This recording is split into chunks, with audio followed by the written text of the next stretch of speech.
Whether you have found a dust-covered gem in the back of a thrift store or inherited a piece of family history that has seen better days, there is a certain magic in furniture restoration. It is more than just a weekend hobby. It's a way to bridge the gap between the craftsmanship of the past and the aesthetic of the present. Today, we are diving deep into the world of vintage restoration, focusing on 3 distinct projects that will breathe life back into your home and garden while keeping your budget and your sanity intact. Before we pick up a sander, let's talk about why we do this. In an era of fast furniture that feels about as permanent as a cardboard box, vintage pieces offer a structural integrity that is increasingly hard to find. We are looking for those solid wood bones, the hand-forged iron, and the quirky silhouettes that tell a story. Restoring a piece isn't about making it look brand new. It's about honoring its history while making it functional for modern life. It's a messy, dusty, and occasionally frustrating process, but the moment that first coat of oil hits dry wood, you'll remember why you started.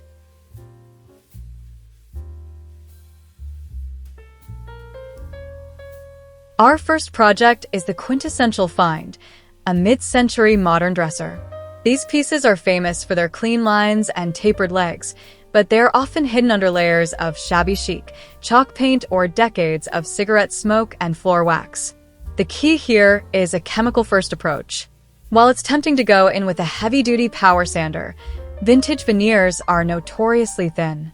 If you sand too aggressively, you'll burn through the wood and be left with a permanent oops moment.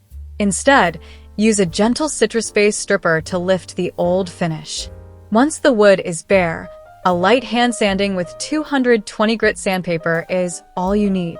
To bring back that iconic MCM warmth, skip the heavy opaque stains and opt for a high-quality Danish oil or a clear satin polyurethane. This allows the natural grain of the walnut or teak to be the star of the show, giving your bedroom a piece that looks like it walked straight out of a 1960s design catalog.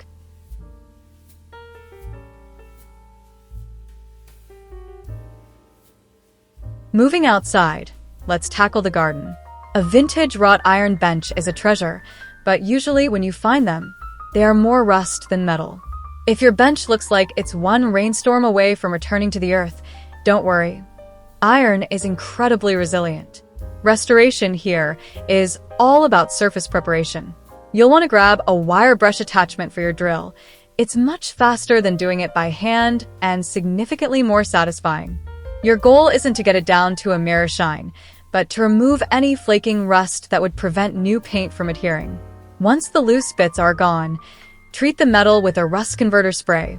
This chemically changes any remaining oxidation into a paintable surface. For the final look, a deep forest green or a classic matte black works wonders in a garden setting. Not only does this protect the metal for another 50 years, but it provides that secret garden aesthetic that plastic patio furniture simply cannot replicate.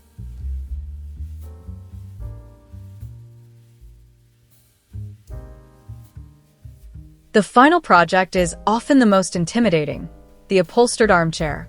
We've all seen that one chair with a perfect wooden frame, but fabric that looks like it belongs in a Victorian horror movie. Reupholstery is the ultimate high-risk, high-reward DIY. The secret to success is documentation. As you strip the old fabric away, take photos of every single staple and fold. Think of the old fabric as your blueprint. If the springs are still bouncy and the frame doesn't wobble, you're halfway there. When choosing a new fabric, look for something that honors the vintage feel but uses modern, durable fibers.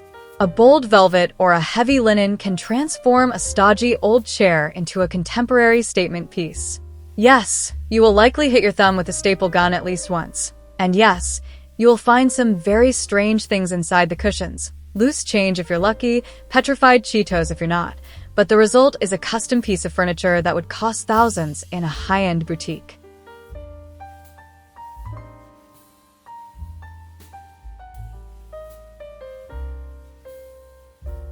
To succeed in these projects, you do not need a professional workshop, but you do need to master the big 4 essentials, starting with the random orbital sander, which serves as the indispensable workhorse for those flat surfaces where manual hand sanding would take a lifetime.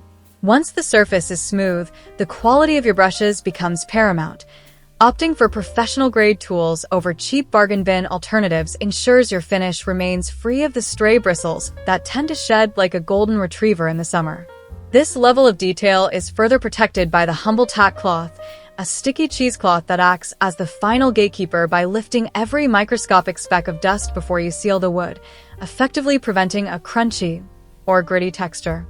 Ultimately, the most vital tool in any restorer's kit is genuine patience, as the process is roughly 90% preparation and only 10% the visible, fun part.